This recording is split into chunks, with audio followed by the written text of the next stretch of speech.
Most people believe that having no friends is a definitive sign of personal failure. They label it as social awkwardness, a lack of personality, or simply being broken. But as we move deeper into 2026, modern psychology is uncovering a much more sophisticated truth. If you find yourself standing outside the traditional social circle, it is rarely because you can't fit in.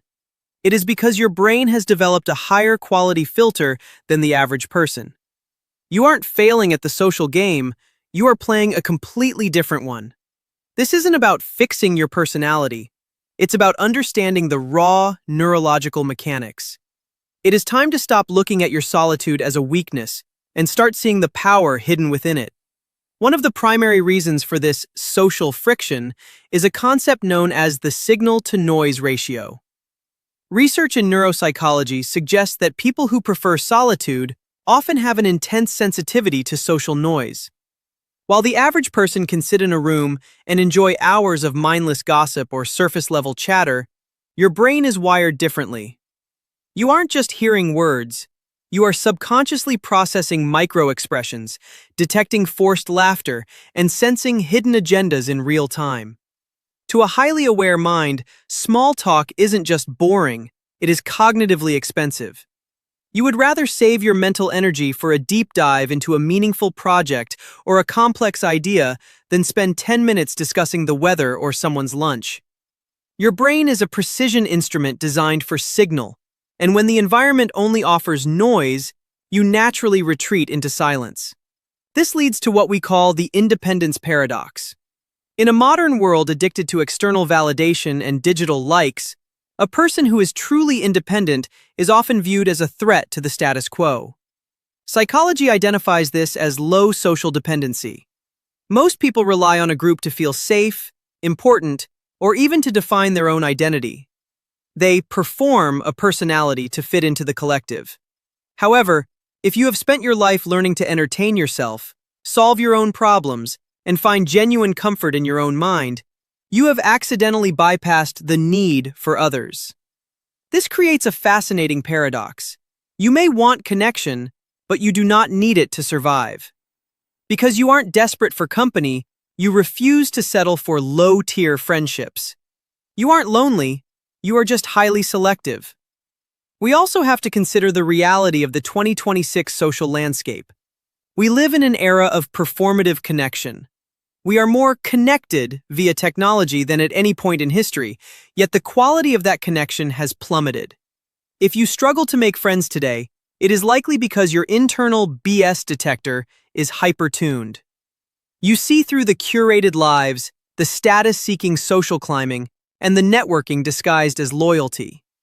Your brain recognizes that a vast majority of modern social interactions are simply people trading attention like a currency. If you aren't interested in trading your authenticity for a few minutes of hollow attention, you will naturally find your circle shrinking. This isn't a social deficit. It is a high-integrity filter that protects your emotional peace from the inflation of fake relationships. This often results in a pattern called social incongruence. This happens when your intellectual or emotional frequency simply doesn't match the environment around you. If you spend your time thinking about life's existential questions, building digital systems, or studying the nuances of human behavior, the standard social script feels like a foreign language. You aren't bad at talking, you are just speaking a dialect that the people in your immediate vicinity haven't learned yet. Instead of forcing yourself to speak a basic version of yourself to be understood, you have chosen to wait for someone who speaks your language fluently. That is not an act of social ineptitude, it is an act of self-respect. Furthermore, we must reframe the concept of overthinking. Many critics call it a weakness, but in the realm of high-level psychology, what people call overthinking is actually hyper-awareness.